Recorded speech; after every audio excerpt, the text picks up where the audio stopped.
este es un tema nuevo, es un tema muy importante y es clave.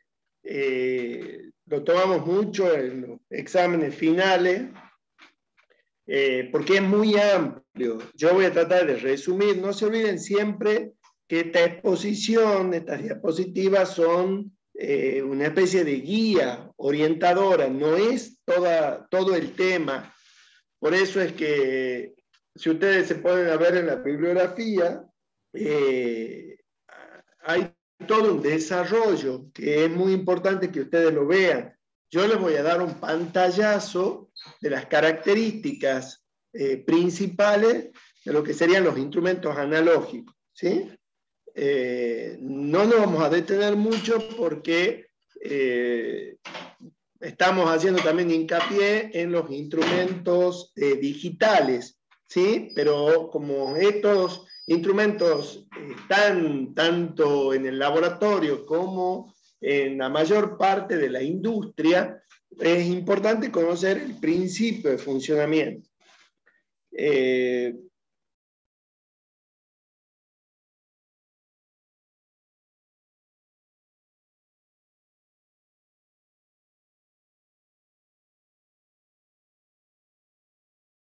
Vamos a hablar de lo que es un sistema de medida. El sistema de medida está compuesto por todo el aparato que me va a permitir a mí tomar la medida. Pero vamos a ver que ese aparato está constituido de diferentes sistemas de medición. Por ejemplo, como dice acá, el primero, que es el que vamos a desarrollar en breve, es el magnetoeléctrico. Fíjense que el principio de funcionamiento es la acción mutua entre un campo magnético producido por un imán permanente y una bobina móvil. Luego tenemos sistemas que se conocen como electromagnéticos, ¿sí? En ellos yo tengo la acción mutua, pero entre un campo magnético y un núcleo móvil. Después tengo un sistema que es muy parecido, que también lo vamos a desarrollar en profundidad, que es el sistema electrodinámico. En él yo tengo la acción mutua, pero de dos campos magnéticos producidos por una bobina fija y una bobina móvil. Continuando, ¿sí?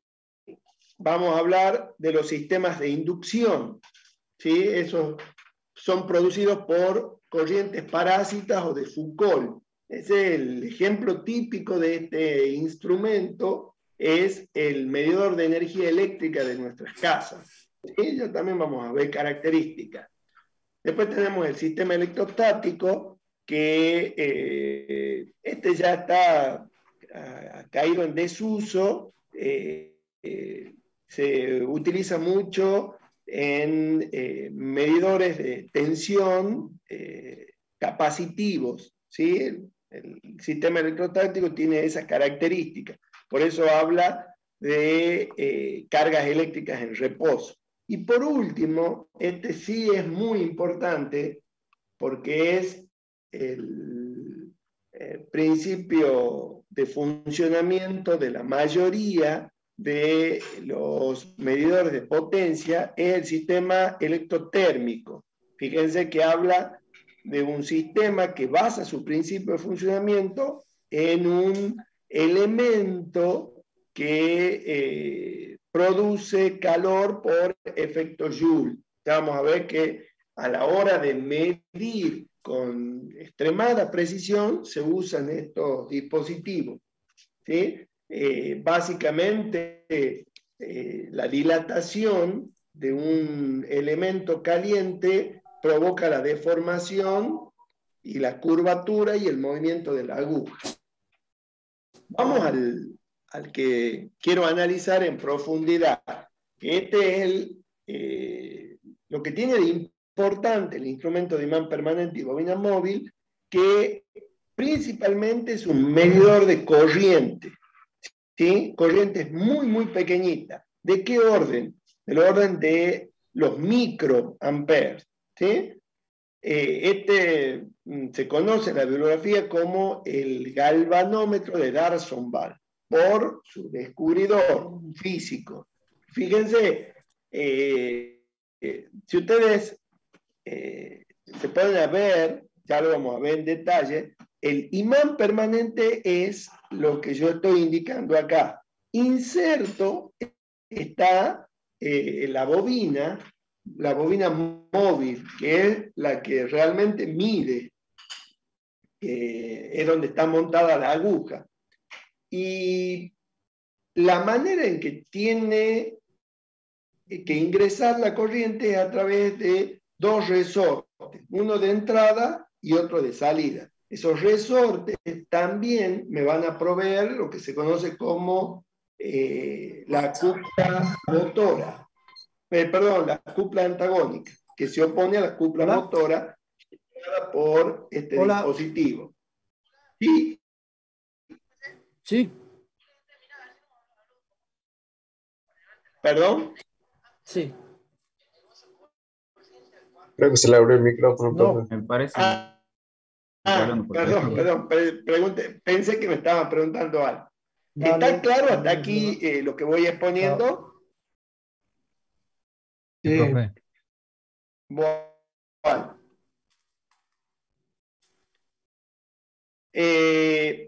Sigamos. Fíjense, uno de los temas importantes es que ustedes estudien la estructura de este instrumento, porque este instrumento va a ser la base de todos los otros instrumentos, ¿sí? Básicamente, nosotros vamos a analizar el instrumento de bobina móvil y imán permanente y después vamos a ir viendo cómo, modificando algunas características, obtenemos los otros instrumentos analógicos. Por eso es que es tan emblemático este dispositivo. Fíjense, este es el imán permanente que va a generar un campo constante y la bobina está montada sobre un cilindro. Ya vamos a ver que la bobina tiene, como para que se vayan ubicando, la bobina es un cuadro que tiene lados útiles por donde circula la corriente y, como ustedes ya saben, toda vez que circula una corriente, alrededor hay un campo magnético, ¿sí? Ese campo magnético va a interactuar con el imán permanente, ¿sí? Pero, ¿cómo lo podemos expresar matemáticamente a eso? Fíjense, esto es algo ya de repaso de lo que era electromagnetismo. Ustedes tienen un imán y yo tengo un conductor, y si aplico la regla de la mano derecha, la interacción de esos campos va a generar una fuerza, ¿sí? Que es perpendicular, en este caso, a la corriente y a la dirección del campo. No se olviden que esto es a nivel espacial. Fíjense, esto es muy importante. Esto se conoce como la fuerza motora. Fíjense a qué es proporcional la fuerza motora. A la corriente, a L, acá me voy a permitir, le voy a dibujar, ¿sí? Básicamente, la bobina es un cuadro, ¿sí? Como el que acabo de dibujar. El lado útil es este, el lado útil. Ese es L. ¿Lo ven? Ese L es el lado que está, digamos, inmerso en el campo. Si yo hago una vista de frente, este sería el imán permanente. Y yo a la bobina la voy a representar, en este caso es como una sola espira. ¿Sí? Ya hay unos videitos ahí en la página que son aclaratorios. Entonces, esto está metido, esto sería una vista de frente, y esta L es la que me importa, no esta otra. Esta distancia ya vamos a ver que tiene otra misión, pero la que produce lo que se llama el momento motor es la L, que es perpendicular al campo. Y esto es muy importante. Fíjense que la A y B es la densidad magnética representada por el flujo por unidad de superficie de este imán. Y aquí es muy importante, fíjense que está relacionada con el ángulo que forma la corriente con la densidad magnética, por eso la máxima se obtiene a los 90 grados. ¿Sí? Ah, perdón.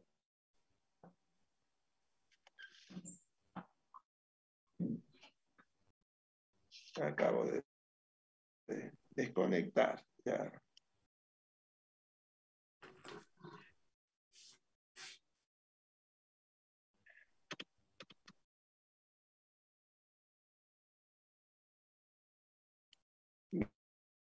Bien.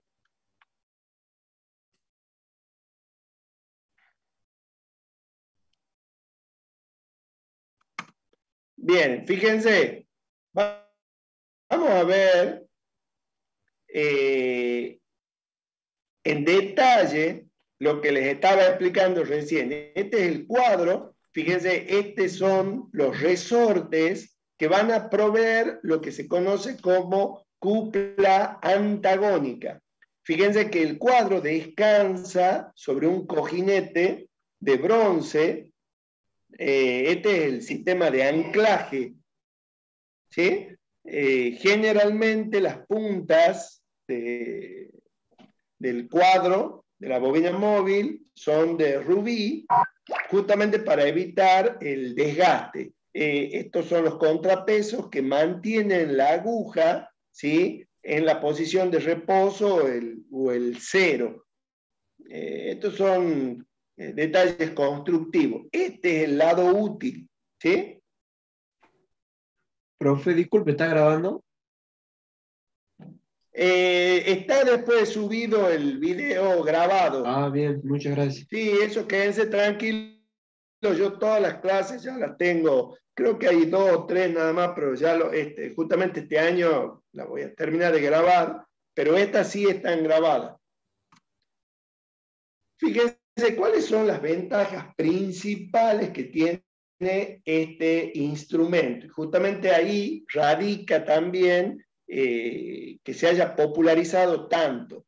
Tiene una elevada sensibilidad, tiene un muy bajo consumo,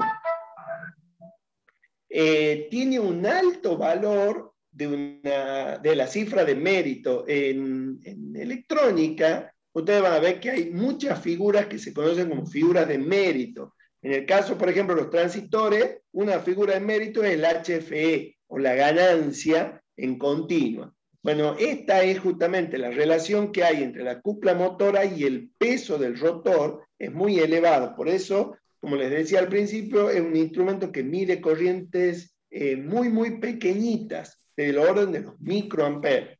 Otra de las cosas que es muy importante, y eso lo vamos a desarrollar en el práctico, en un práctico que vamos a hacer, es que la escala es uniforme, ¿sí? Ya lo vemos en un momento, en el que la relación entre la variación de la corriente y la variación del ángulo que recorre la aguja es directamente proporcional, es lineal. Y fíjense que tiene una extensión de hasta 300 grados. Luego, otra cosa que también es muy importante es que es bastante inmune a campos magnéticos externos.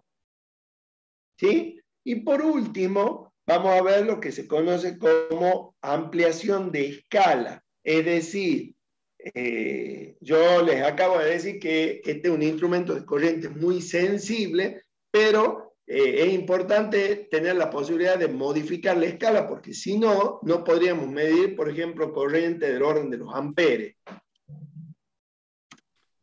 Fíjense, analicemos un poquito la expresión matemática, que esto sí es importante.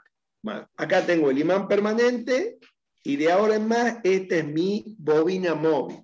Ya hemos dicho que se van a generar 2 fuerzas, justamente como hay el diámetro, ¿sí?, es el brazo de palanca, yo voy a decir, ustedes ya lo han visto en física, que si yo multiplico la fuerza por la distancia, voy a tener un momento. ¿Cuáles serían los valores constantes en esta expresión? Fíjense, usted dice B por N, por L y por I. ¿Sí? El campo magnético del imán es constante. N es el número de espiras, es decir, generalmente es un valor que oscila entre 100 y 1000. L es el lado útil de la bobina e I es la corriente que yo quiero medir. Por lo tanto, yo puedo agrupar, ¿sí? B, N, L y A, que es el área, ¿sí?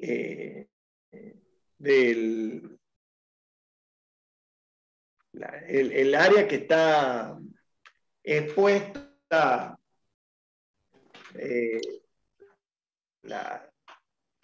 la bobina, y todo eso forma parte de lo que se llama una constante para cada instrumento. ¿Está bien? Esto, el momento motor o la cupla motora va a ser proporcional, digamos, hasta G por una corriente, que es la que quiero medir.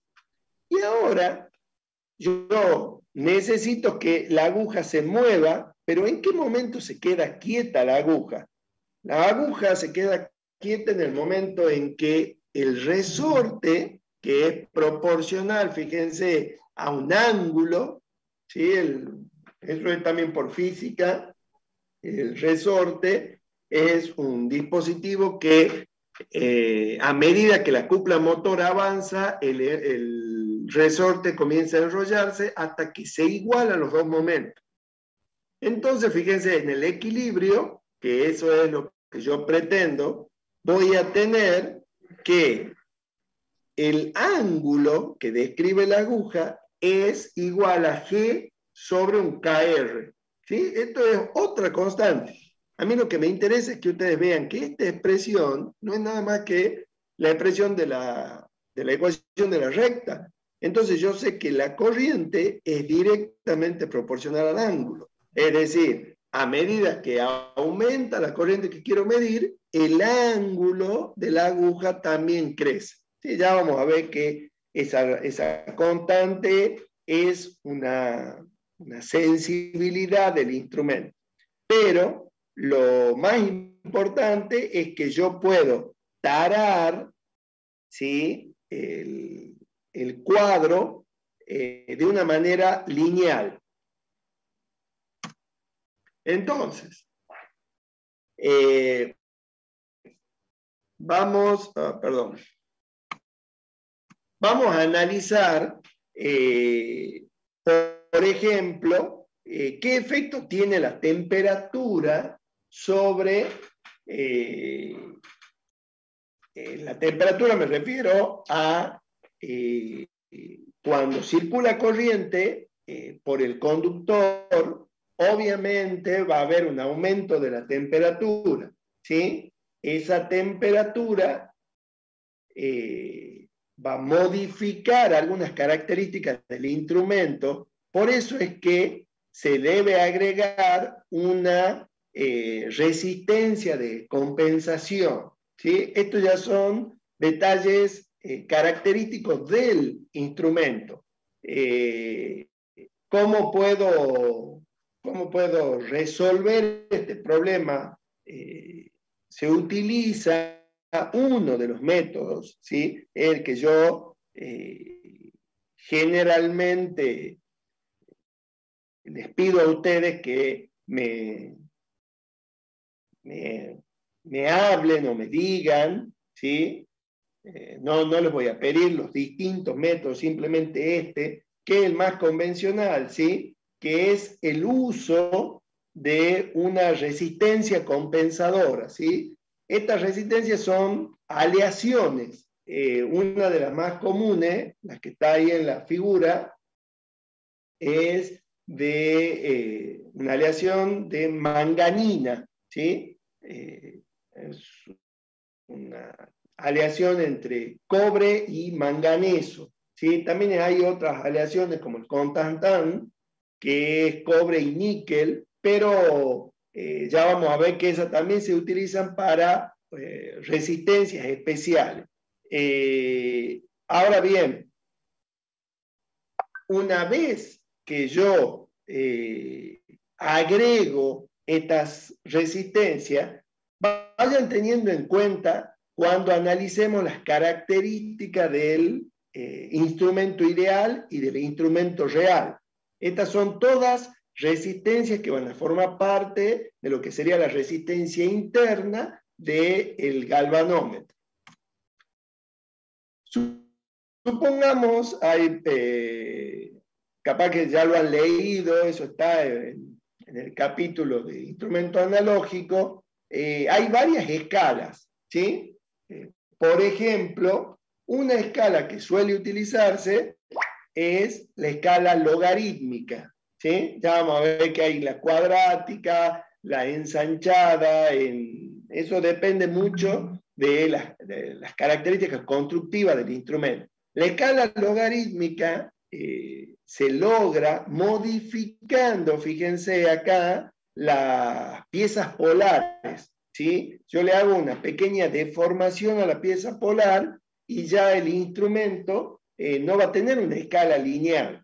Por eso yo también les voy a pedir que tengan mucho cuidado a la hora de leer las escalas, porque si la escala no es lineal, yo no puedo inferir determinados valores intermedios, a menos que el fabricante me lo esté indicando expresamente, ¿sí? Ese es un error que a veces uno comete naturalmente porque es lo que se conoce como error de apreciación, ¿sí?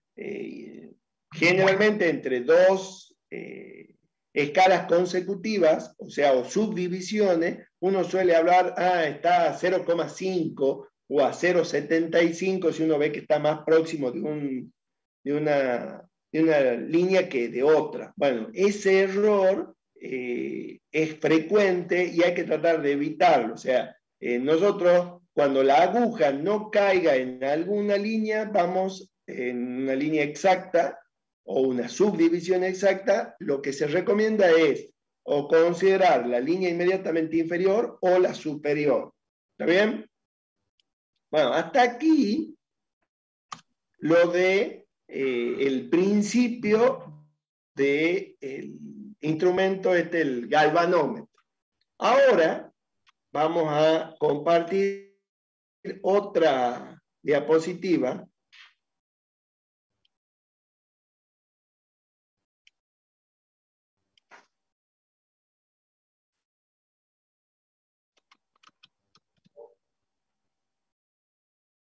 ¿Sí?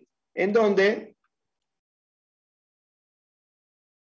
vamos a ver lo que se llama la ampliación de rango de la diapositiva, del instrumento. ¿Me siguen hasta acá?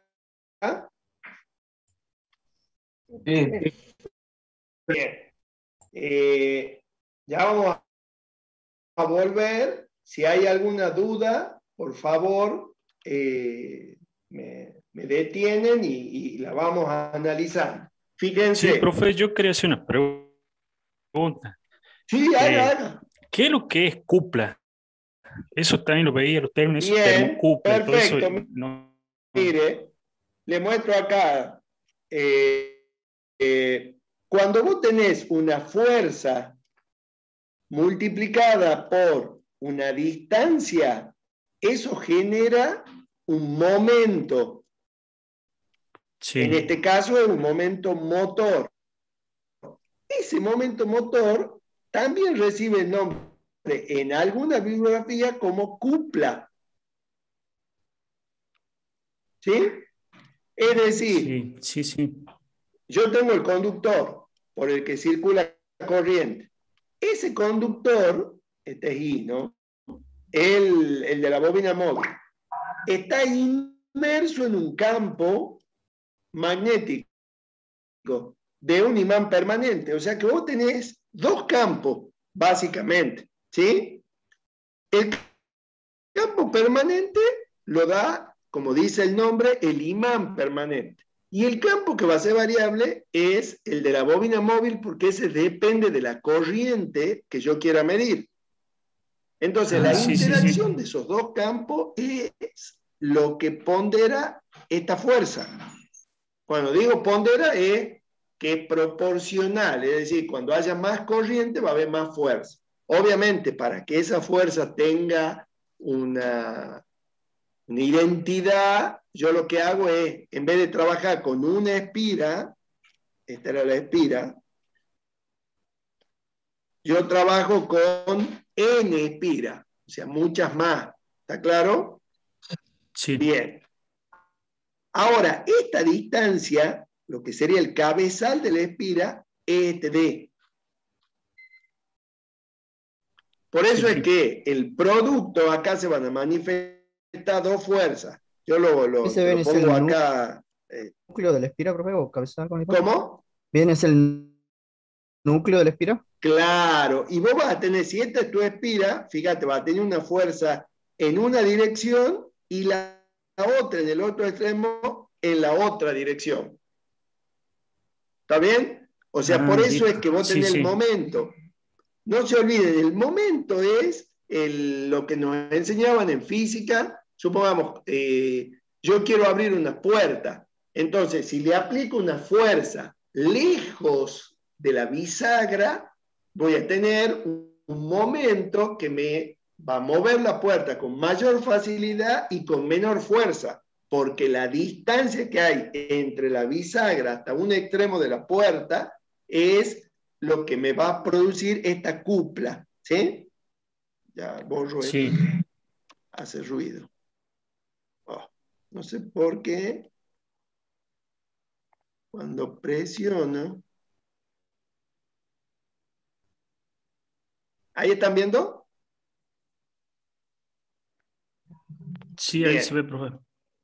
Entonces, fíjense, eh, otra cosa importante que lo anticipé. Todo instrumento analógico, bueno, el digital también, tiene una resistencia interna.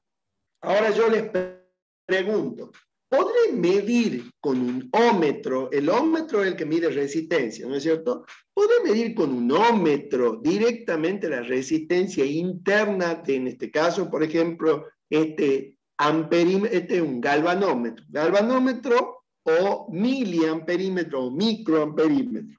¿Qué les parece? ¿Entienden la pregunta, no? Y no va a Sí, poder abrir, profe, no va a poder medir, pues tendría que abrir la resistencia. ¿O no?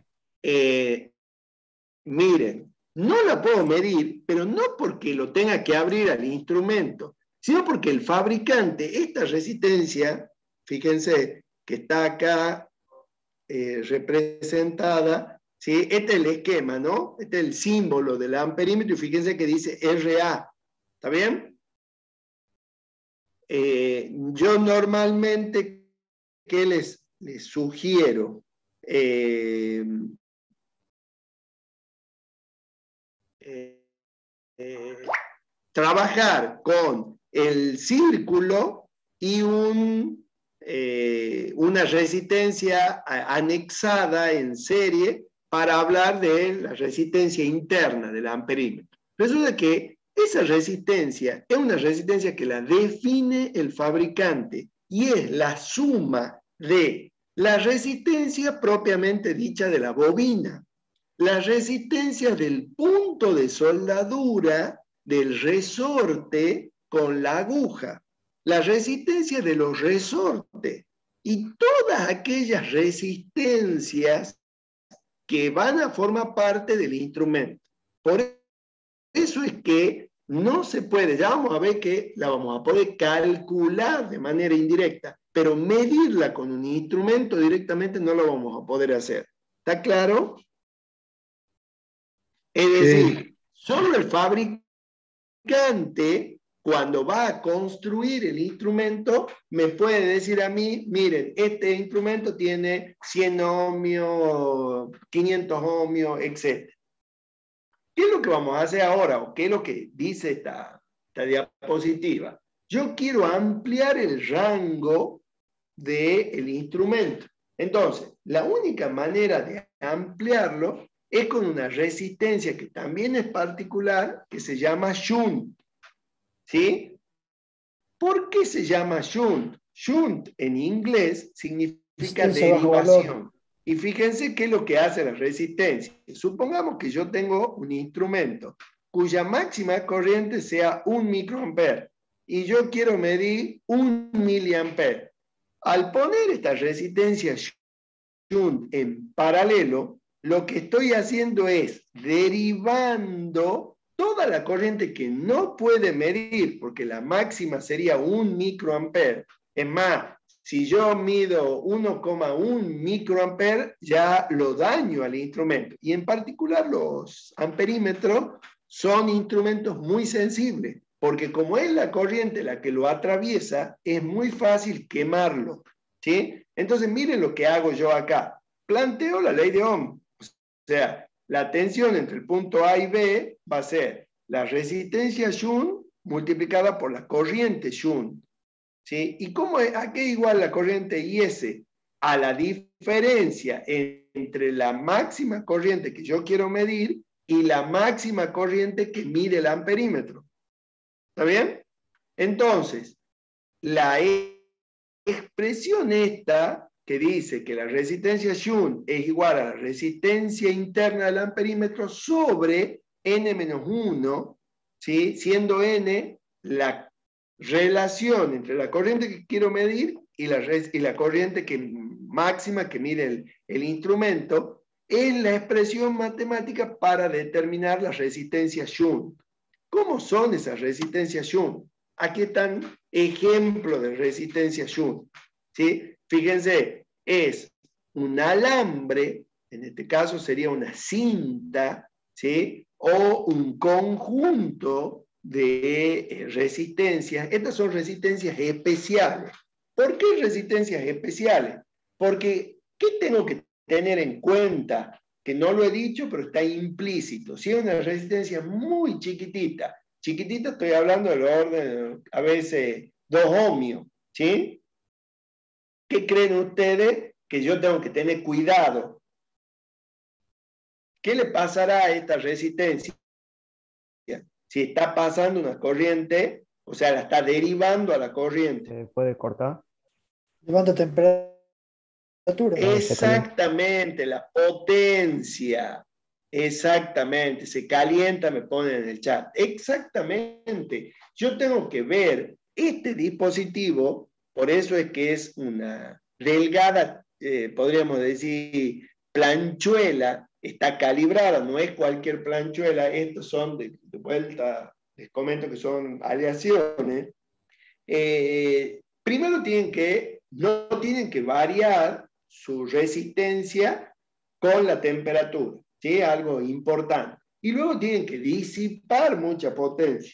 Es más, estas resistencias, ¿sí? Hasta un determinado valor, como dice acá, pueden ir dentro del instrumento, o sea, hasta 50 amperes. Pero piensen que si yo tengo que medir 300 amperes, 500 amperes, ya no pueden estar dentro del instrumento. Y generalmente esos instrumentos traen una bornera, que ya la vamos a ver, en donde yo la voy a conectar. Generalmente esto se hace, estas son las resistencias shunt, se hacen a pedido. Y las que vienen estándar, ¿sí? Vienen de acuerdo a 2 parámetros. Fíjense, tensión y corriente.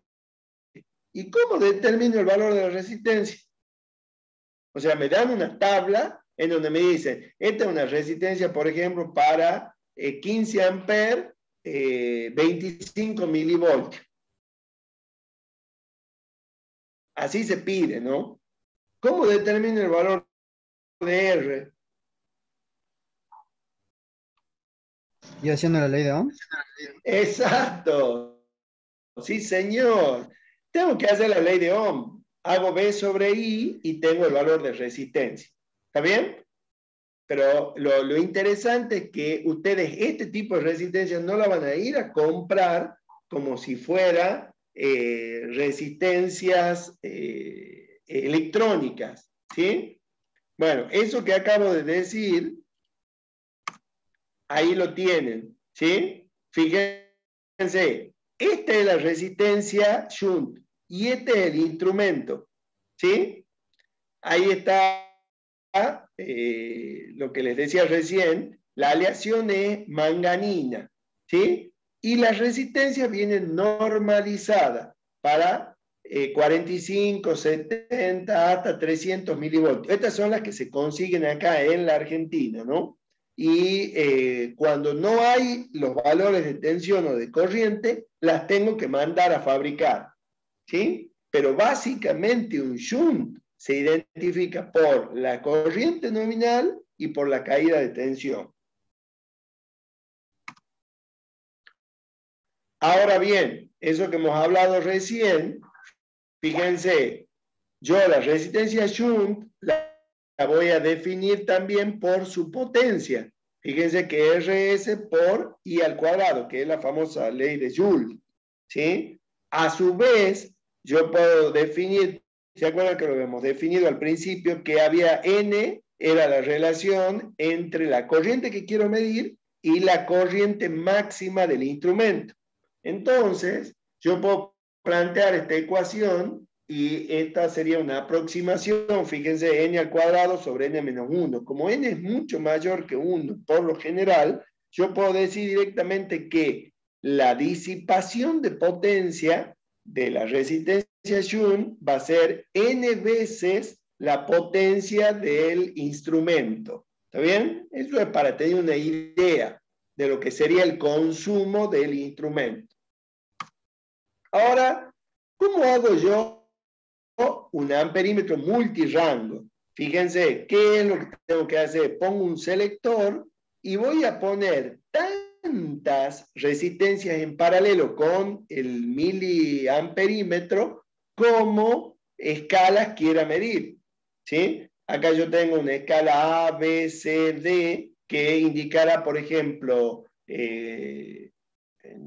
ahí justamente creo, han visto las diapositivas del PowerPoint que les mandé ayer. ¿Han podido verlo? Sí.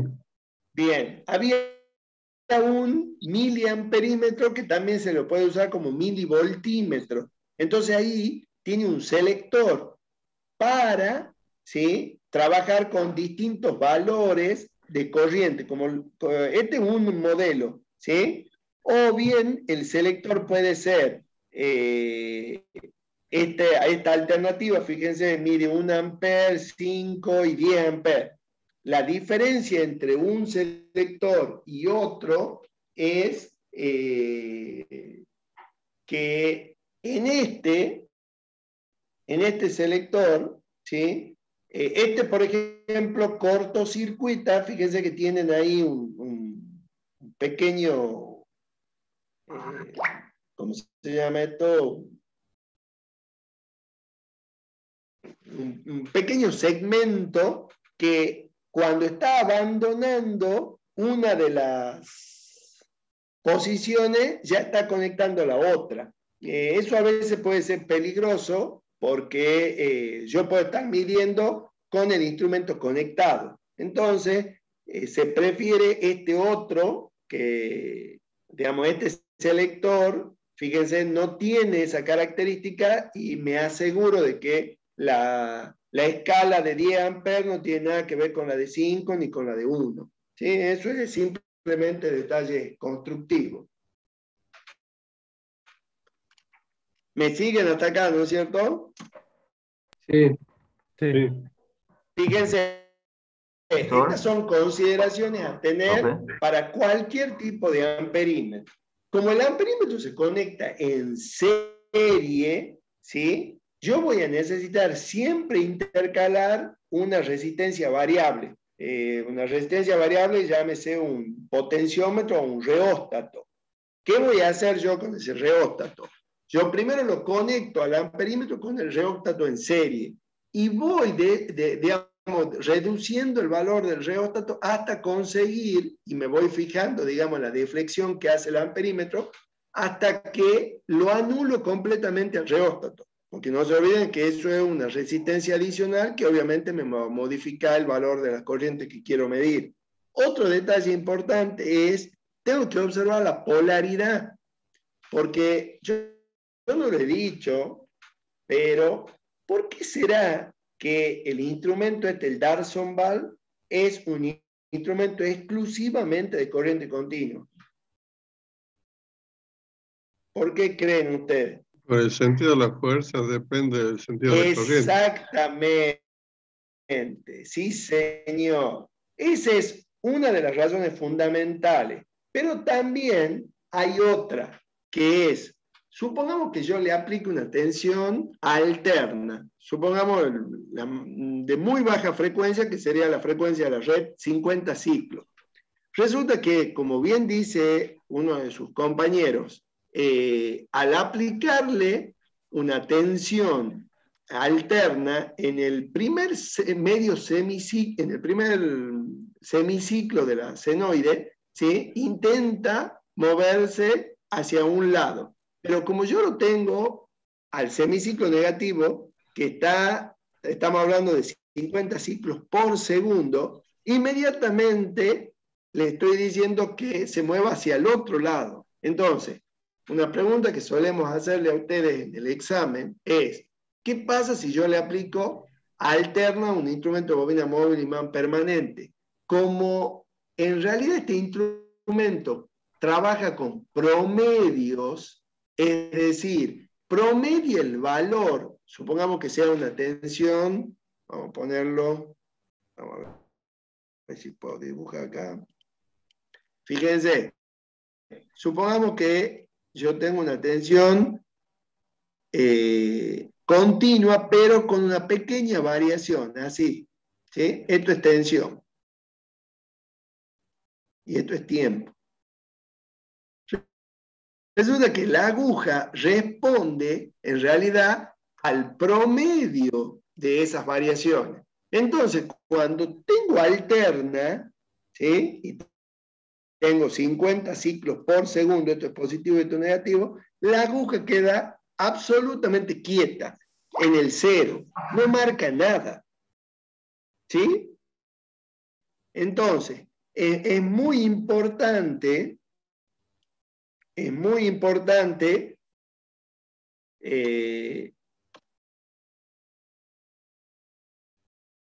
Profe, sí, creo que antes de salir así puede. Ahí dice borrador abajo, puede borrar directamente lo que ven es. ahí, eso es inteligencia. Tienes razón, acá está. Yo decía, ¿por qué? Si no me pasaba antes. Ah, bueno, ahora no está habilitado porque no me dibujo nada. A ver, ya lo probamos. A ver. Sí, ahí está, muy bien.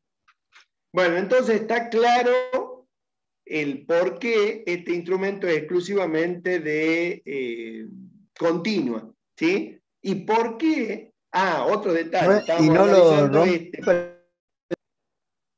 Sí, exactamente, lo puede llegar a dañar, pero más que nada, o sea, depende de la corriente que estés midiendo, ¿no? Pero ¿cuál es el problema de los instrumentos aguja? Miren, supongamos, este es el cuadro, esta es la aguja y este es el famoso cero, ¿sí? Y acá, supongamos, tengo la I máxima.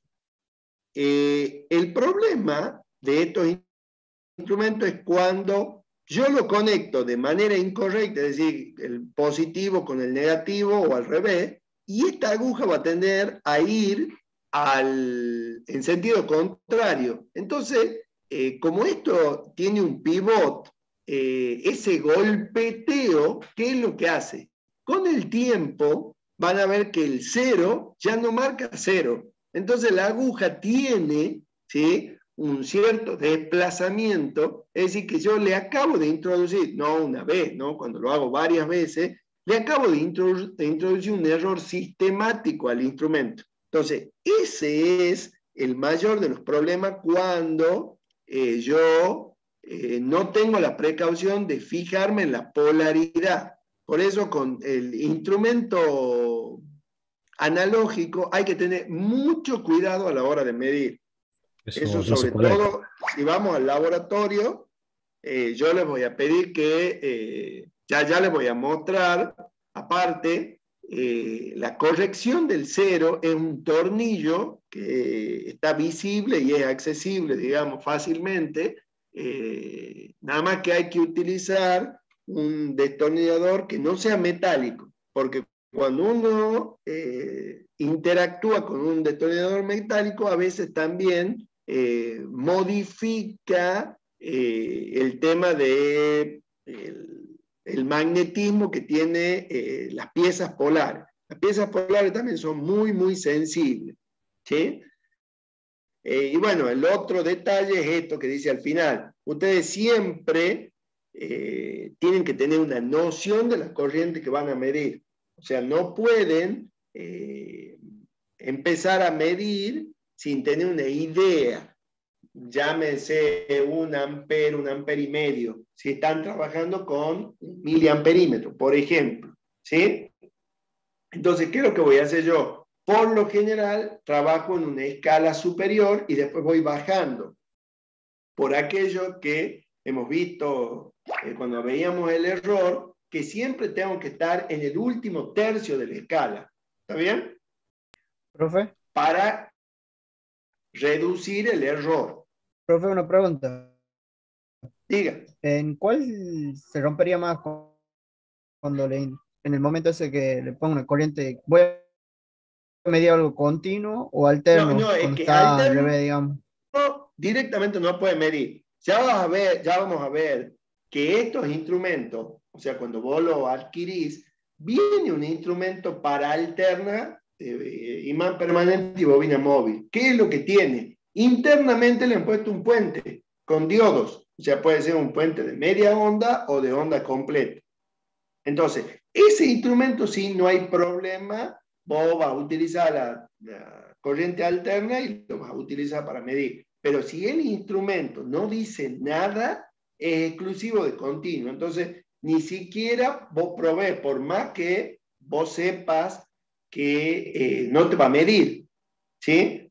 Porque es tal, digamos, como yo Claro, te lo decía que más recién, era, la digamos, ¿cuál frecuencia. hace más daño, digamos?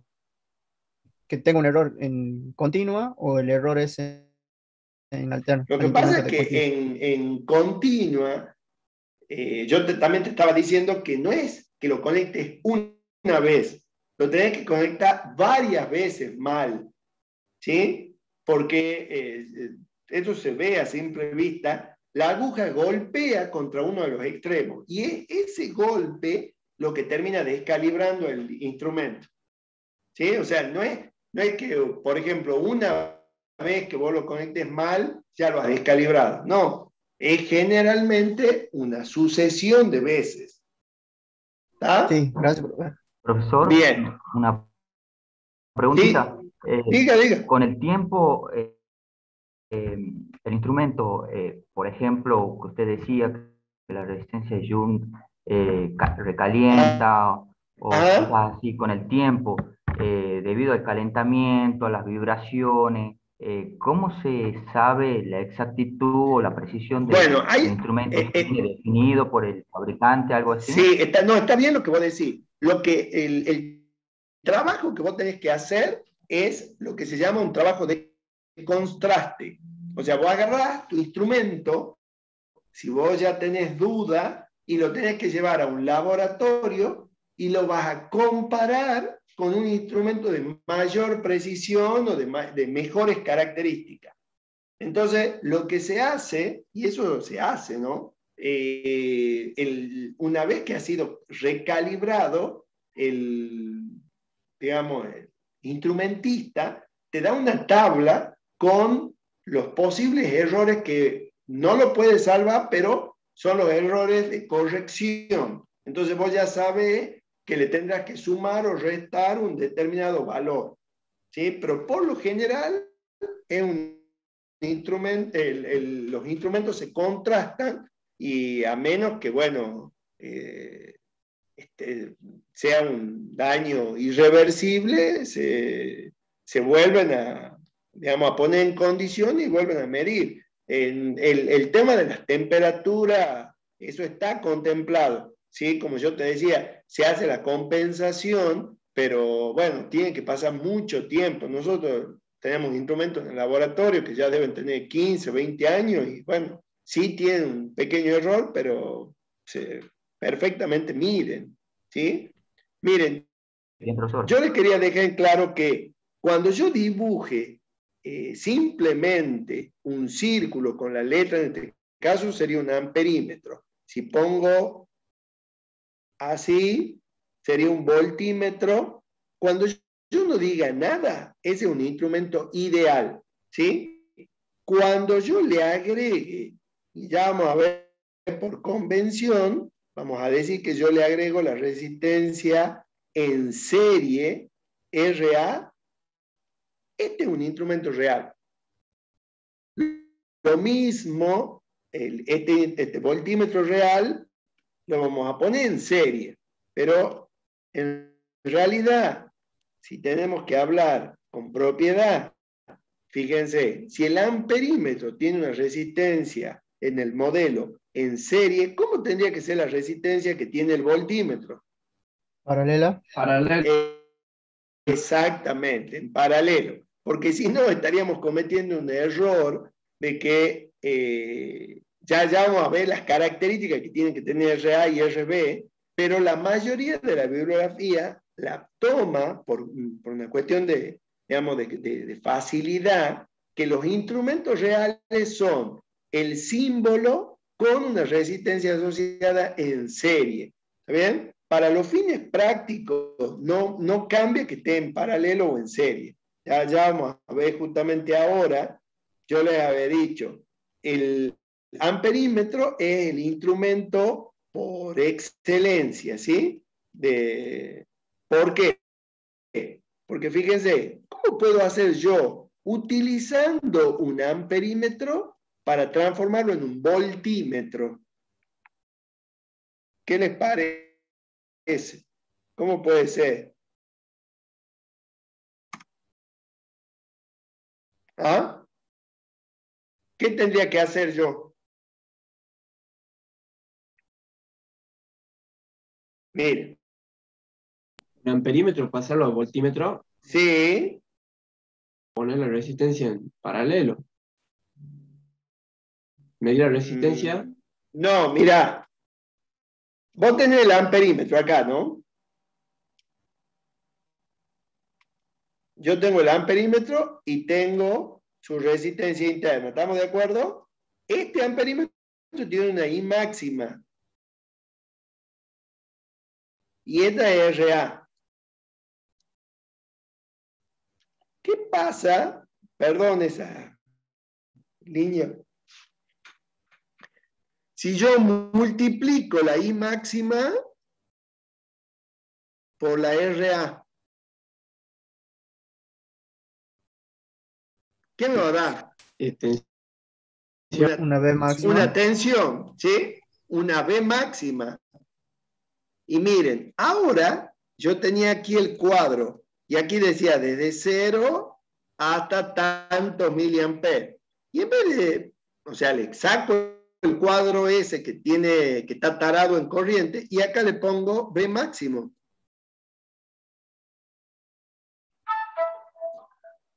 Que, pueden ver, ¿no es cierto? ¿Cómo, Ustedes, profe, lo puede volver a explicar? lo vuelvo a explicar, porque es muy importante esta parte. Fíjense, yo sé que este amperímetro mide, por decir algo, 10 miliamperes. ¿Sí?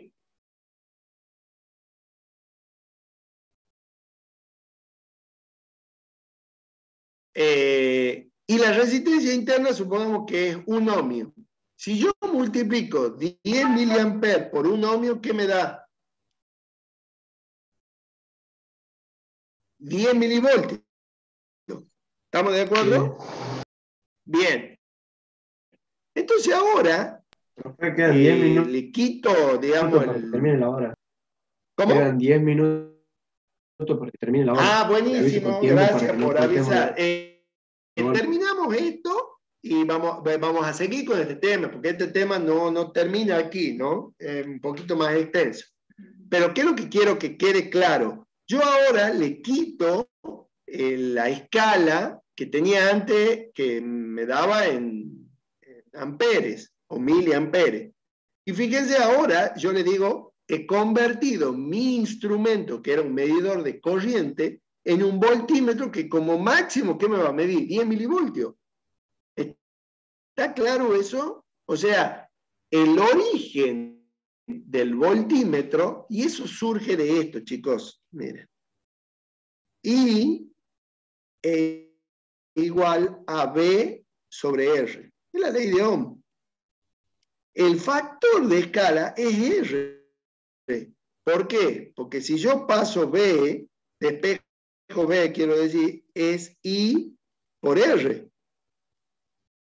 Entonces, si bien mido corriente, porque es un amperímetro, pero al multiplicarlo por la resistencia interna, indirectamente, ¿qué estoy haciendo? Un cambio de escala. Entonces ya voy a tarar esto, eso sería tarar, ya no en amperes, lo voy a tarar en el producto de esto que van a ser milivoltios, microvoltios, etc.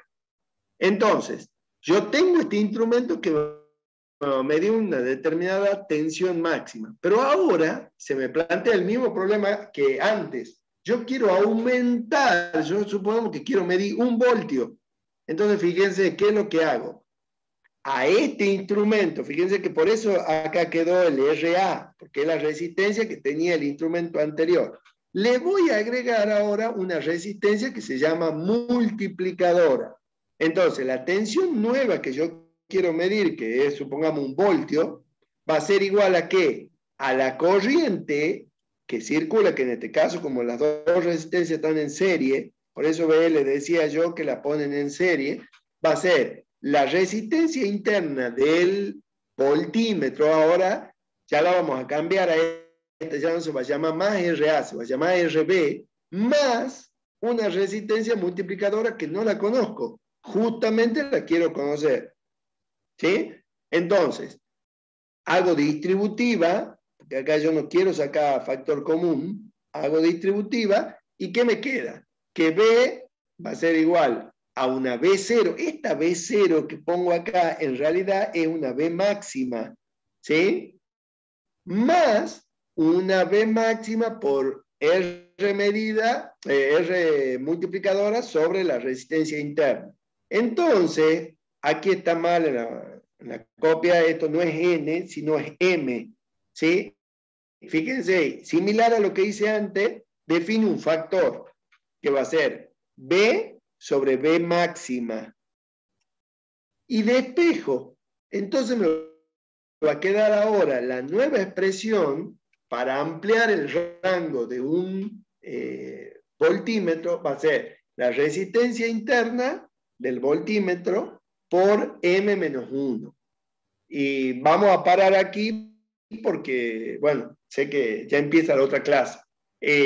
Chicos, yo le he dado plazo hasta mañana para que me suban el tema de la identificación de las características de los instrumentos. Si hay algún instrumento que no se ve bien, no lo pongan, ¿sí? Yo lo voy a contemplar eso, ya lo vamos a discutir el próximo lunes, ¿está bien? Sí, profe. Ok. Hago el Bueno, PowerPoint y profe. abajo poniendo la descripción de cada instrumento, ¿no? Exacto, lo que me tienen que poner es la tensión que soporta, ¿sí? Vieron la estrellita, si es de bobina móvil, si es de hierro móvil, ahí está el listadito de las características, ¿sí? Si es para corriente continua, si es para alterna, si es para trifásica, si es para monofásica. Esas son las características que dan esos códigos. pero lo discutimos. Yo voy a ver lo que me han subido y le voy a ir haciendo las devoluciones, ¿sí? Si hay algo que corregir, lo corrigen y lo vuelven a presentar. No habría problema. Sí, no se olviden de poner la asistencia ahora, ¿no? Lo de la asistencia de mañana no se va a contar, ¿verdad? No, De ayer quiero no, decir, no. perdón. No, claro, la asistencia es de hoy y mañana suben el trabajo, nada Bien, más. gracias. Bueno, gracias a ustedes, chicos, nos vemos. Hasta luego. Profesor, hasta luego.